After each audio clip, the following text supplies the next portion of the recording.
Hello everyone.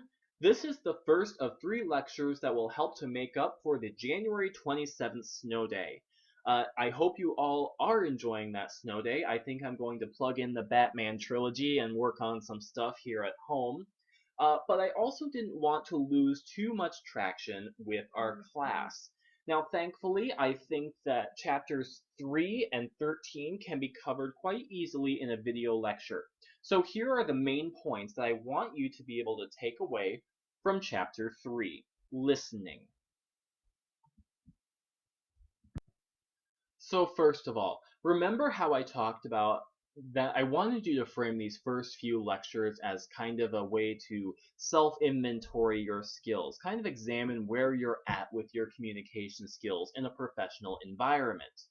Now, this holds true for this chapter as well. So I want you to think, who do you turn to as a sounding board for issues related to work, school, or career planning? Who do you talk to the most? But then you have to ask yourself why you selected these particular people. And do they differ from those that you would turn to in your personal life? Often I find that there is a difference. Each have their own unique set of skills. There may be some overlap, but overall, we try to keep our work and personal lives separate. But between the two of those, what are the characteristics of good supportive listeners? When you think about these people that you will talk to and that you expect to listen, why do you expect them to listen? What makes you turn to them?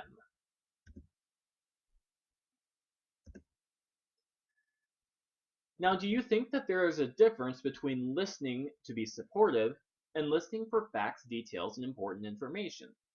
Each has its own unique outcome. It's easy for us to say that we are supportive listeners, that we can listen to our friends and family talk about their problems. However, it's a different story when you have to listen for facts, details, and information at work. So how would you rate your ability to listen for facts at work? How good are you at really getting information from talk? But then what about it is easy for you? What makes it easy? But what makes it difficult? There's always a balance of strengths and weaknesses for us as listeners. No one is a perfect listener, but no one is a completely negative listener either. We all have our particular strengths and weaknesses. So, when it comes to effective listening, what are some of the benefits that you can get out of it? First of all, you acquire information, and if you listen well, you will not just remember that information, but you'll comprehend that information to the point where it's useful for you. You'll start to learn to screen and evaluate information, which means that the information you don't need, you'll easily be able to pick it out, and then you won't always have to remember it. In the listening process, you'll start to figure that out. You can relax and enjoy interactions with others more fully. This is simply a matter of knowing enough to engage in the social situation. When you listen better, you retain more, you comprehend more, and as a result, you can return that information more. And you will get along with others and develop better relationships. When you listen and remember, everything comes together for interpersonal communication in any context, professional or otherwise. Now, good listening is not just something that can be done, okay? It actually takes effort and you have to be an active listener. In order to do that, you have to avoid being on autopilot. I think autopilot is a unfortunate trend that's developing amongst today's students and the next generation of workers, really.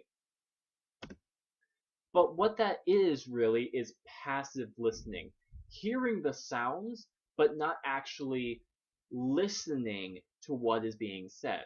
And it can become a habit because it's so easy to do. Instead, you have to maximize the attention, comprehension, and retention. Good listening will allow you to do all three. You will be able to engage the speaker, comprehend what they're saying, and remember what was said. The result is greater interest and involvement.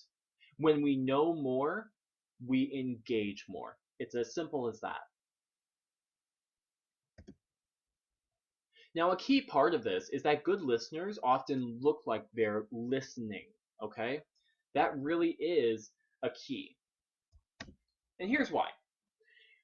When you put your full concentration on the communicator, your body language responds.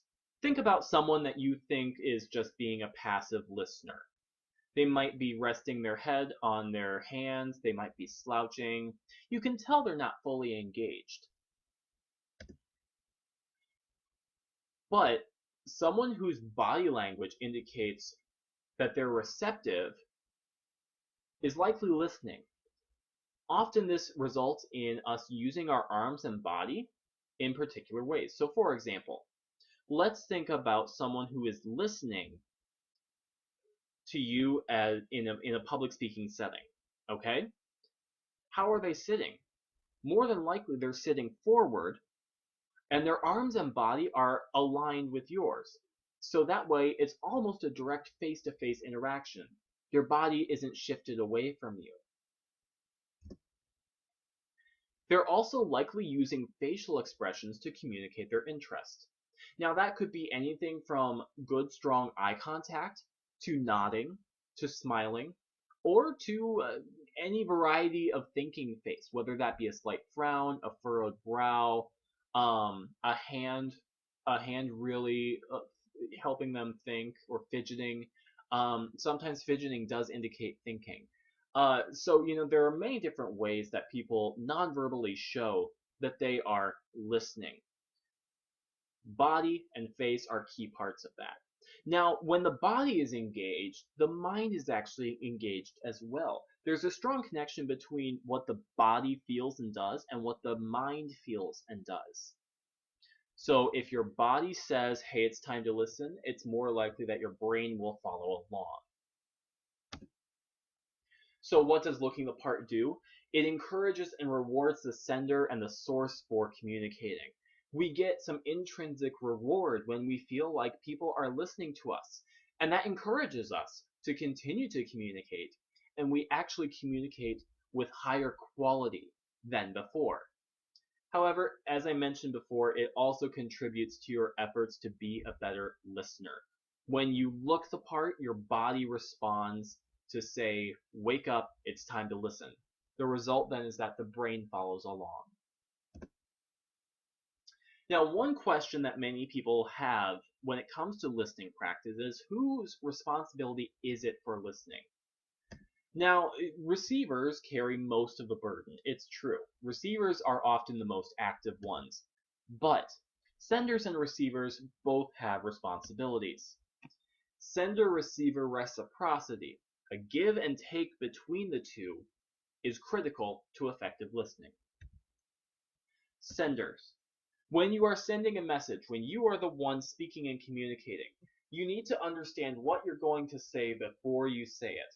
Even if you only have 5 minutes to prepare, take that 5 minutes and really think about what it is that you need to say. You then have to determine the best method of delivery. What will be most effective for that particular message? You have to assess the message's appropriateness for a given context. In the social situation that you're currently in, what kind of message will be appropriate for listeners? What are they going to be expecting to hear? Speaking of listeners, think about them in terms of your audience. If you've taken public speaking, you know that audience analysis is a big buzzword. It's also a big buzzword in professional communication. So think about what kind of message will get through to the listener and have the most impact. And speaking of impact, consider the possible implications of the message. So what effect will that message have on you as the speaker, the audience, and the social situation? Receivers, what are your responsibilities? You have to be effortful and active. Consider the physical and social context of the message. Now, basically what that means is that you have to think about the context in which the message was sent, because that will allow you to be more interpretive and really think about what was actually meant. Words can exist in a vacuum, but they don't always mean anything in that case. You have to give the source a fair hearing. You may not like the sender of the message, but maybe the message is something that you need. So be sure that you don't discount the message itself based on any kind of previous interaction with the sender. Provide the source with feedback. This is most likely going to be nonverbal, and it can be either positive or negative. But something to watch out for is to manage your responses and reactions. Remember that the sender responsibilities also apply to your feedback, because that's a message that you're sending. So you have to make sure that you're not going to extremes. You can nod in approval, or you could frown to disagree, but you shouldn't yell or scream positive or negative messages towards the speaker, okay? Think about the appropriateness of the context and manage your responses accordingly. Now, one thing that you need to be aware of is self-talk. We all go through some form of self-talk in our day-to-day lives. We tear ourselves down, we criticize each other to try to make ourselves better. Or we give ourselves little pep talks. You know, we think that it's kind of crazy to talk to ourselves on a regular basis, but we do, either out loud or in our head. But that internal dialogue that we engage in throughout the day is actually really important to how we listen. Our self-talk is informed by our self-concept and our self-esteem. Now, self-esteem, I'm sure you have a general idea about, but self-concept is how we view ourselves in the context of our day-to-day lives. It's how we think we are. So think about what your own self-talk is like. Is it positive or is it negative? And then you have to think about how that impacts your interactions with others. Given your self-talk, what does it say about you and the particular filters that you may have up when it comes to listening or to speaking? Because it does impact you on both ends. Having a particular self-concept or a particular style of self-talk is what influences your listening style. So a sound listening plan must consist of being mindful of your self-talk, being aware of what your natural tendencies are, mentally preparing to listen, taking into account those tendencies, and then being ready to deal with them. You have to concentrate and commit to listening. Remember, it is not a passive process. It really does take focus. You should look the part, look like you're ready to listen, and your brain will respond. Encourage others to talk. Nonverbal feedback can help people to continue to talk. Search actively for meaning. Consider the context in which the message was sent and look for what that could actually mean to you as a listener. Always stay active and suspend judgment. Be sure that you are hearing the message for the message itself, not for the sender or for the particular context in which the message was sent. This completes the lecture on Chapter 3. Hopefully it hit on the main points that you need to know. I'm going to now work on the second lecture for Chapter 13, Professional Communication in the Written Form.